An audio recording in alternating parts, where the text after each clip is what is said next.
णमियूणवर्धमाणं परमपाणं जिणं शुद्धेन वोच्छामि रयणसारं सायारण्यार्धं मीणम्। बोले श्री खजराट कुंथुनाथ भगवान की जय। आचार्य श्री कुंद कुंद स्वामी की जय। हम सभी बड़े सौभाग्यशाली हैं जो हमें आचार्य कुंद कुंद स्वामी का महान ग्रंथ रयणसार के स्वाध्याय का अवसर मिल रहा है। हम सभी पूर्ण भक्ति भाव के साथ विनय पूर्वक इस ग्रंथ राज का अध्ययन कर रहे हैं।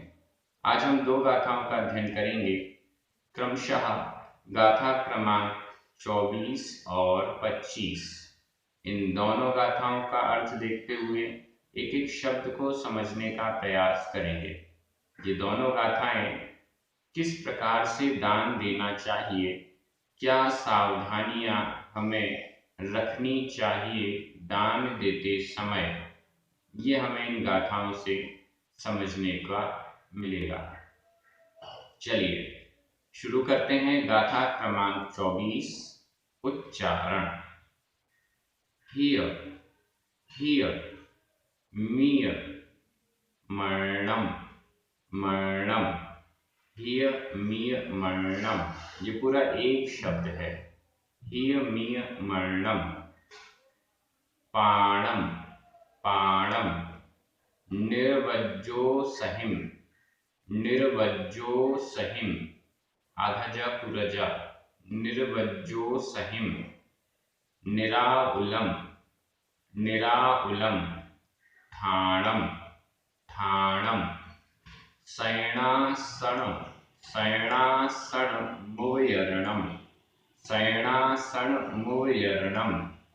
जाणिज्जा जाणिज्जा, देई मोक्षरवो मोक्षरवो। हियमियमरणं पाणं हियमियमरणं पाणं। निर्वज्जो सहिं निराउलं ठाणं निर्वज्जो सहिं निराउलं ठाणं। शयनासनमुवयरणं शयनासनमुवयरणं। जाणिज्जा देई मोक्षरवो जाणिज्जा देई मोक्षरवो। बहुत सुंदर, बहुत अच्छी गाथा है। जब हम सुपात्र को दान कर रहे हैं तो क्या क्या जानते हुए समझते हुए हमें दान करना चाहिए, देना चाहिए। तो यहाँ पर देखिएगा, नीचे वाली लाइन जाणिज्जा, जानकर, देई देता है, मोक्षरवो मोक्ष में रत। मोक्षरवो मोक्ष में रत। मोक्ष में रत से तात्पर्य यहाँ पर मोक्ष मार्ग में रत। कई बार शॉर्ट फॉर्म किया जाता है तो मोक्ष मार्ग का शॉर्ट फॉर्म कर दिया गया मोक्ष। मोक्षरवो मोक्ष में रत। अब दान देने वाला मोक्ष में तो अभी गया नहीं है, मोक्ष मार्ग में जरूर है। पंचम गुण स्थान वाला है, व्रती है, श्रावक है, तो इस दृष्टि से मोक्ष मार्ग में रत है। मोक्षरवो, या फिर यूं कहें जिसकी बुद्धि मोक्ष में रत है, जिसका लक्ष्य मोक्ष में रत है, जिसका लक्ष्य मोक्ष के लिए एकदम फिक्स है, ऐसा वह श्रावक देई देता है, दान देता है। जाणिज्जा जानकर। जाणिज्जा यह संबंधक भूत कृदंत का अनियमित प्रयोग है। जानकर, समझकर। ऊपर वाली 3 जो चरण है उसमें जो बताया गया है उन सब बातों को समझकर देई देता है। देई यह वर्तमान काल अन्य पुरुष एक वचन का क्रिया रूप है। मोक्षरवो मोक्ष में लगी हुई है बुद्धि जिसकी, ऐसा वह श्रावक जानकर दे देता है। ये एकदम सिंपल सेंटेंस हो गया। मोखरौ इसमें प्रथमा विभक्ति का एक वचन है और बाकी जितने भी शब्द ऊपर आ रहे हैं सब में द्वितीया विभक्ति का एक वचन है। अब देखते हैं किन किन बातों को जानकर हमें ध्यान देना चाहिए। हिय मिय मरणम, हिय मिय, यहां संधि विच्छेद करिए। हिय मियम, मियम आधा म, अर्णम अ, आधा म और अ मिलकर म पूरा हो गया। हिय मियम अर्णम, हिय हित, हित को जानकर। किसमें हित होगा? हम मुनि महाराज को आहार दान कर रहे हैं, उनका हित कौन से आहार से होगा, कौन से भोज्य पदार्थ को देंगे तो उनका हित होगा। स्वाद नहीं देखा जाता, हित देखा जाता है। अक्सर हम सभी स्वाद देखने लगते हैं कि ये स्वादिष्ट है, ये मुझे पसंद है, तो मैं वही वस्तु मुनि महाराज को दान में देता हूँ। लेकिन मुझे जो पसंद नहीं है वो मैं नहीं देता हूँ। नहीं, स्वाद नहीं देखना है, मुनि महाराज का हित किस में है, किस भोज्य पदार्थ को हम देंगे तो उसमें हित है। दूसरा मियम, मित, मित, मित का मतलब है सीमित। किसी भी चीज को हम भोज्य पदार्थ को अनलिमिटेड क्वांटिटी में देने लग जाएं, बहुत अधिक मात्रा में, जबरदस्ती, जबरदस्ती बहुत होती है। महाराज जी नहीं लेना चाहते, आरिका माता जी नहीं लेना चाहती, थोड़ा सा ले लिया आपका मन रखने के लिए, लेकिन हम क्या करते हैं, जबरदस्ती, नहीं माता जी और लेना पड़ेगा, महाराज जी और लेना पड़ेगा। नहीं, ऐसा नहीं। मित सीमित, हितकारी, मित यानी सीमित। अन्नम पानम, अन्नम पानम, अन्न और पान, अन्न और पान हित और मित हो। अन्न यानी भोजन, भोज्य पदार्थ, अन्य अन्न, और पान पेय पदार्थ। आहार में ये दो प्रकार के ही तो ग्रहण किए जाते हैं मुनि महाराजों के द्वारा, अन्न और पान। वो अन्न और पान हितकारी होना चाहिए और मित यानी सीमित। सीमित का मतलब है जितना वो ग्रहण करना चाहते हैं उतना, जबरदस्ती हमें नहीं करना चाहिए कि नहीं ये तो आपको लेना पड़ेगा, ऐसा जबरदस्ती नहीं। मित यानी सीमित, हित मित अन्न और पान, ये हो गया आहार दान की दृष्टि से। अब औषध दान पर आइए। औषध दान के लिए नीचे शब्द आया है निर्वज्जो सहिम, निर्वज्जो सहिम, संधि विच्छेद कर लीजिए। निर्वज्ज, निर्वज्ज, ज में छोटा आ, ओ सहिम, ओ सहिम, आ और ओ मिलकर आ का लोप हो गया, ओ रह गया, ओ सहिम, निर्वज्ज ओ सहिम, निर्वज्ज निर्वद्य, निर्वद्य ओ सहिम औषधि, निर्वद्य औषधि। कैसी औषधि हम औषध के रूप में दे सकते हैं? जो कि निर्वद्य हो।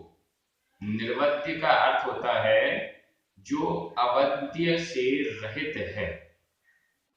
अवद्य से रहित का मतलब हिंसक कार्य, हिंसक पदार्थ जिसमें ना हो, जिसके निर्माण में हिंसा ना हुई हो। निर्वद्य औषधि, जिसके निर्माण में हिंसा ना हुई हो। हिंसा तो वैसे हर कार्य में होती है, आहार बनाते हैं तो भी हिंसा होती है, लेकिन जिसमें त्रस्त जीवों की हिंसा ना होती, ऐसी औषधि जिसे हम निर्दोष कह सकते हैं। निर्दोष शब्द ज्यादा अच्छा रहेगा। निर्दोष औषधि, जिसमें कोई दोष नहीं है, जीव हिंसा का दोष नहीं है, अभक्ष्य का दोष नहीं है, असामाजिकता का दोष नहीं है, कुछ ऐसी चीजें होती हैं जो सामाजिक रूप से स्वीकार नहीं है। इन सब के दोषों से मुक्त, निर्वद्य, निर्वज्य ओसहिम औषधि, औषधि जिससे रोग का निवारण होता है, औषधि दान कहलाएगा। आहार के समय ही मुनि महाराज आदि औषध भी साथ में लेते हैं, लेकिन वो औषधि कैसी होती है? निर्वद्य होनी चाहिए, निर्दोष होनी चाहिए। उन्होंने जिन नियमों को लिया हुआ है उन नियमों से बाहर की वह औषधि नहीं होनी चाहिए। मुनि महाराज ने जिस जिस पदार्थ को अभक्ष्य मानकर छोड़ दिया है और जिन जिन का नियम दिया है कि हम ये पदार्थ ग्रहण नहीं करेंगे, उन सब के अलावा निर्दोष रीति से बनी हुई औषधि होनी चाहिए। बाजार की जो दवाएं होती हैं वो निर्दोष नहीं होती हैं, इसलिए मुनि महाराज उन दवाओं को नहीं स्वीकार करते हैं। आयुर्वेदिक, प्रायः आयुर्वेदिक दवाओं को ही स्वीकार करते हैं।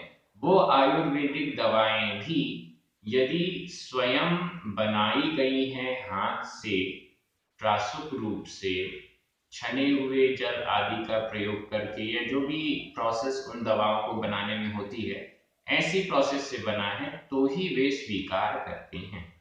ये सब सुनकर आपके मन में मुनियों के प्रति, व्रतियों के प्रति कितना सम्मान बढ़ता जा रहा होगा। हम तो क्या करते हैं, बीमार हुए और कोई भी दवाई हो, कैसी भी हो, ये भी नहीं देखते कि वो उसमें नॉन वेज है या नहीं, उसमें शहद तो नहीं है, कुछ नहीं देखते, बस ये रोग ठीक होना चाहिए। लेकिन मुनि महाराज ऐसा नहीं करते। रोग ठीक हो या ना हो, लेकिन औषधि सही होनी चाहिए। कितनी बड़ी बात है। ऐसी निर्वद्य औषधि को वो स्वीकार करते हैं। तो हमें भी जानकर समझकर पूरी प्रोसेस कि अगर मुनि महाराज वात प्रकृति वाले हैं तो ये औषधि चलेगी, पित्त प्रकृति वाले हैं तो ये औषधि चलेगी, शीत हो गया है, सर्दी जुकाम हो गया है तो ये वाली औषधि चलेगी। इन सब बातों का ज्ञान, इन सब बातों की समझ हम में, श्रावकों में होनी चाहिए, तब हम अच्छे प्रकार से दान दे पाएंगे। आगे चलते हैं। अब आहार दान, औषध दान, अभय दान पर आ जाइए। निराउलम ठाणम, निराउलम ठाणम, कैसा स्थान, कैसा स्थान हम प्रदान करें मुनि महाराज आदि के ठहरने के लिए? निराउलम, निराकुल, निराकुल ठाणम स्थान, निराकुल स्थान होना चाहिए। ऐसा स्थान जो आकुलता से रहित हो। मुनि महाराज को अपनी तपस्या करनी है, सामायिक करनी है, ध्यान लगाना है, तो अगर ऐसा स्थान दिया जो भीड़ भाड़ वाला है, आकुलता से सहित है, आवाजें हो रही हैं यहाँ वहां की, तो ऐसे स्थान में उनकी एकाग्रता नहीं बन पाएगी और भी समस्याएं होंगी। तो ऐसा स्थान हमें चुनना चाहिए, या ऐसी संतशालाएं बनवानी चाहिए जिसमें उनकी चर्या का पूर्ण ध्यान रखा जा सके, आसानी से वो अपनी चर्या का पालन कर सके। ऐसे बहुत पहले गुफाएं बनाई जाती थी। मुनि महाराज विहार करेंगे, उनके लिए गुफाएं बनाई गई।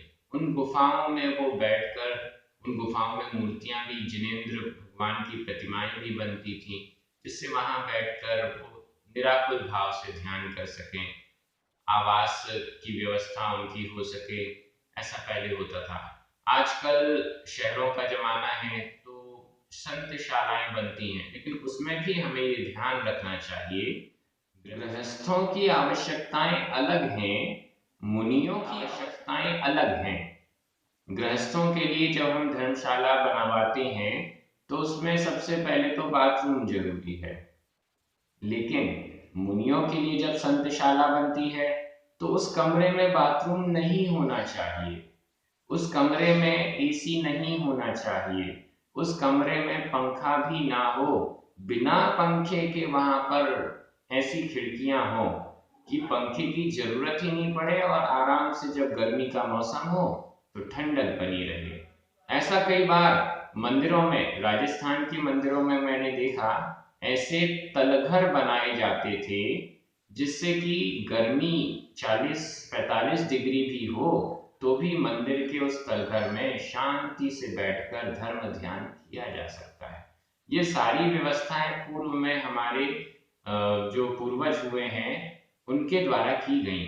हमें भी ऐसे कार्य, निराकुल ठाणम, निराकुल स्थान, हम हमारा घर बनवाते हैं तो सबसे पहले हमें ध्यान रखना चाहिए कि जब चौका लगेगा, आहार दान हम करेंगे तो मुनि महाराज, हारिका माता जी कैसे अंदर प्रवेश करेंगे, कैसे हमारे चौके में उनका आहार होगा, चौके में लाइट आ रही है या नहीं, अगर हम उनको आहार के लिए कहाँ पर खड़ा करेंगे, कहाँ पर बैठाएंगे, वहां पर रोशनी है कि नहीं, हवा है कि नहीं, खिड़कियां बड़ी हैं या नहीं, इन सब बातों का ध्यान हमें हमारे घर बनाते समय रखना चाहिए। और जब संतशाला बनवाएं तो बहुत अधिक ध्यान, निहार की व्यवस्था कहाँ होगी। सबसे बड़ी आज समस्या शहरों में तो यही है कि मुनि महाराज, हारिका माता जी आदि निहार के लिए कहाँ पर जाएं, कितनी दूर कोई एक प्लॉट खाली हो या कुछ ऐसी व्यवस्था हो जहां पर निराकुल भाव से वे निहार के लिए जा सकें। ये सारी व्यवस्थाएं हमें विचार करके हम सभी को करनी चाहिए। इसके बाद है शयनासन मुभयर्णम। यह भी अभयदान के अंतर्गत भी आ सकता है और आवास दान के अंतर्गत भी हम इसे ले सकते हैं। शयनासन मुभयर्णम, इसका भी संधि विच्छेद करें, शयन प्लस आसनम प्लस उभयर्णम, शयन आसनम, ऋण में छोटा आ, आसनम का बड़ा आ, दोनों मिलकर बड़ा आ हो गया। आसनम, ऋण में छोटा, ऋण में आधा मा, उभयर्णम का उ, आधा मा और उ मिलकर मा में उ की मात्रा हो गई। शयन आसन उपकरण, शयन आसन, उनके बैठने की व्यवस्था, पाटा कैसा होना चाहिए, पाटा लकड़ी का, उसमें कोई खटमल नहीं हो, उसमें घुन नहीं हो, इन सब बातों का ध्यान। शयन के लिए पाटा कैसा हो, बिस्तर वगैरह तो यूज नहीं करते हैं हमारे मुनि महाराज, लेकिन पाटा कैसा होना चाहिए, ऐसा पाटा नहीं हो जिसमें फांस लग रही हो या कोई ऐसी समस्या हो। इन सब बातों का हमें शयन, आसन, उभयर्णम, उपकरण, उपकरण कौन कौन से मुनि महाराज रखते हैं, पिछी, कमंडल, शास्त्र। तो पिछी कैसी हो, पिछी की व्यवस्था, कमंडल कैसा हो, उसकी व्यवस्था, ये सब मुनि महाराज स्वयं तो नहीं करते, हम गृहस्थ ही करते हैं उनके लिए। शास्त्र भी, कौन से शास्त्र का अध्ययन हो रहा है, अब उनको कौन से शास्त्र चाहिए, हम क्या करते हैं, हमारे मंदिरों में ही हम शास्त्रों का भंडारण करते हैं। अलग अलग शास्त्र जो कि हमारे प्राकृत के हैं, संस्कृत के हैं, अपभ्रंश भाषाओं के हैं, जैन दर्शन के, ये सब शास्त्रों का हम भंडारण अपने मंदिरों में पुस्तकालय के रूप में भी करते हैं और या फिर वैसे ही जिनवाणी को जैसे विराजित करते हैं उस प्रकार से भी करते हैं। तो इन सब का प्रयोग व्रती जन मुनि महाराज कर सकें, ऐसा व्यवस्थित हमें करना चाहिए। ये गाथाएं इतनी अच्छी हैं, ऐसा लगता है कि इन पर चिंतन करते जाओ करते जाओ। अगली गाथा शुरू होने से पहले एक बार मैं हिंदी में अर्थ कर रहा हूं, आपकी नजर प्राकृत शब्दों पर जानी चाहिए। हित और मित, अन्न व पान, निर्वद्य, निर्दोष, औषधि, निराकुल स्थान, शयन, आसन, उपकरण। जानकर, इन सबको जानकर मोक्ष मार्ग में रत श्रावक देता है। एकदम सरल। अब हम अगली गाथा में चल रहे हैं। गाथा क्रमांक 25, उच्चारण।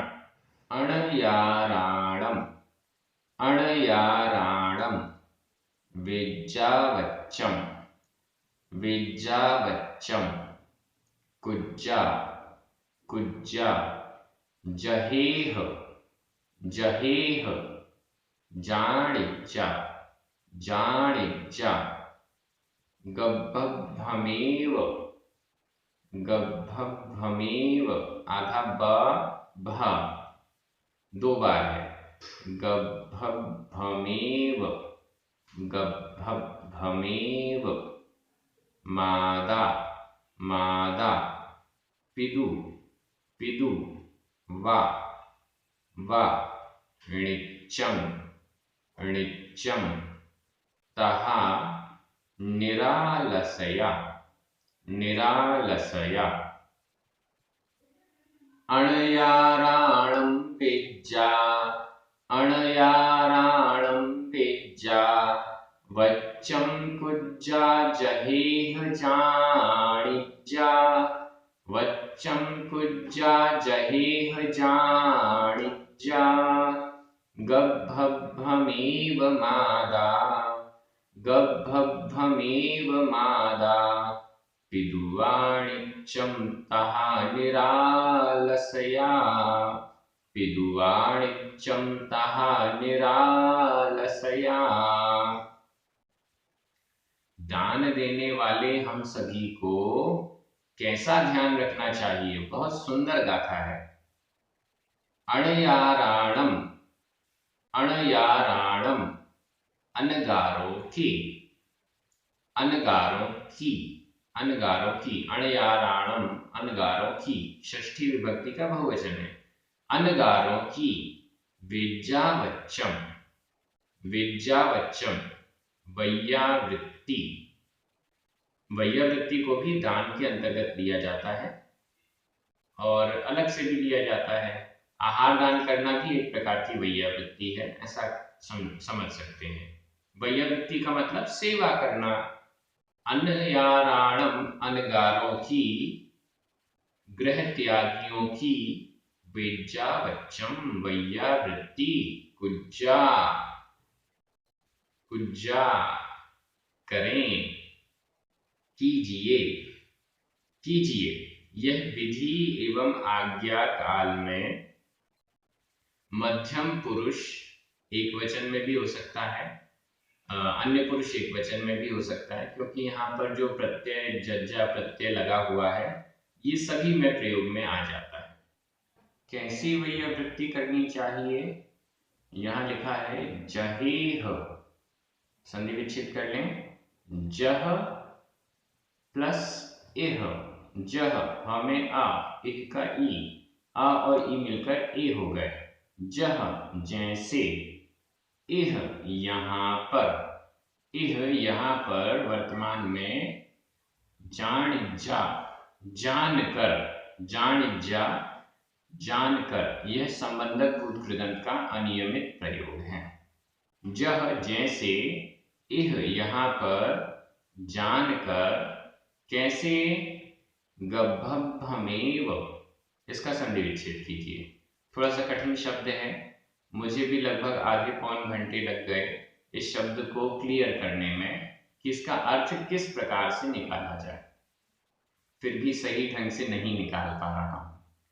संधि विच्छेद करें। गब्भ, गब्भ, भ में छोटा अ, प्लस अभ्भम, अभ्भम, छोटा आ और छोटा आ मिलकर बड़ा आ हो गया, लेकिन आधा बा और भ ये संयुक्त अक्षर है। संयुक्त अक्षर से पूर्व जो दीर्घ स्वर है वो ह्रस्व हो जाएगा, छोटा हो जाएगा, वापस छोटा हो गया।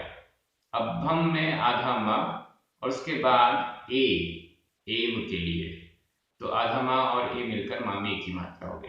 गब्भ अभ्भम एव, गब्भ गर्भ, अभ्भम अभ्भम का यहाँ अर्थ अर्भक लगाया गया है। अर्भक का अर्थ होता है छोटा शिशु, गर्भस्थ छोटा शिशु।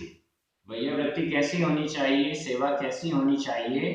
गर्भस्थ छोटा शिशु जानिज्जा, जानकर, जानिज्जा को लगा लीजिए, गब्भम एव जानिज्जा, गर्भस्थ छोटा शिशु एव ही जानिज्जा, जानकर।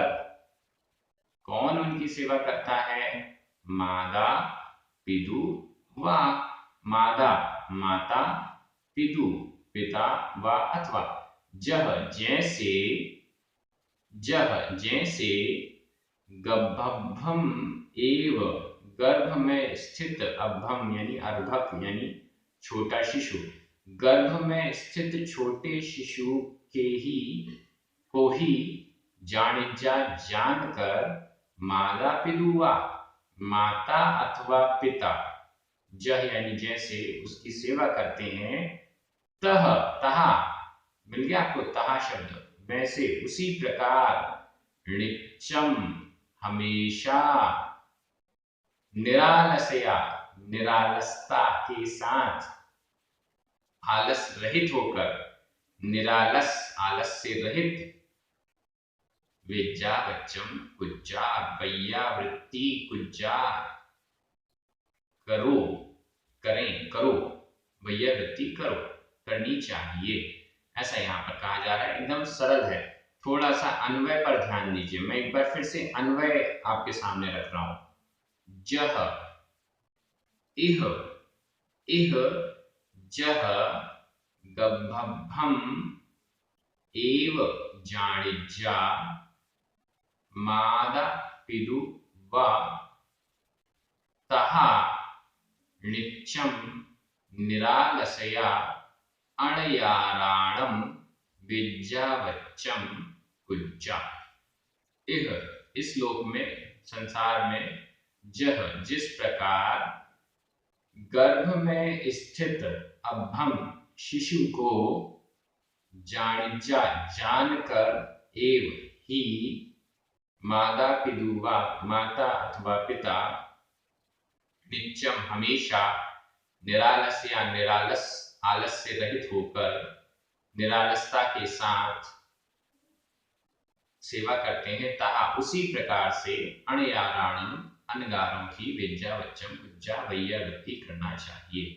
थोड़ा सा कठिन था लेकिन मुझे लगता है आपको ये क्लियर हो गया होगा। वैयावृत्ति कैसी करनी चाहिए? सबसे पहली बात, अणयाराणम अनगारों की वैयावृत्ति करनी चाहिए। कैसे करनी चाहिए? जैसे गर्भस्थ शिशु की सेवा करते समय पूरा ध्यान रखा जाता है, ज्यादा कैसे चलना, कैसे बैठना, कैसे शयन करना इत्यादि, रोग तो नहीं है, चिकित्सकों की सलाह, कौन सी दवाई लेना, कैसा भोजन करना, सबका ध्यान रखा जाता है। उसी प्रकार से अनगारों की वैयावृत्ति करते समय भी पूर्ण ध्यान रखना चाहिए और निरालस या आलस से रहित होकर ये कार्य होना चाहिए। आगे ऐसे और भी प्रकरण आने वाले हैं। ये गाथा, दोनों गाथाएं आपको क्लियर हो गई हैं। आगे और भी बहुत अच्छी अच्छी गाथाएं आएंगी जिनका अध्ययन एक एक शब्द के साथ किया जाएगा, प्राकृत भाषा की दृष्टि से किया जाएगा। आप सभी को पढ़ने में बड़ा आनंद आ रहा है, मुझे भी बहुत अच्छा लग रहा है।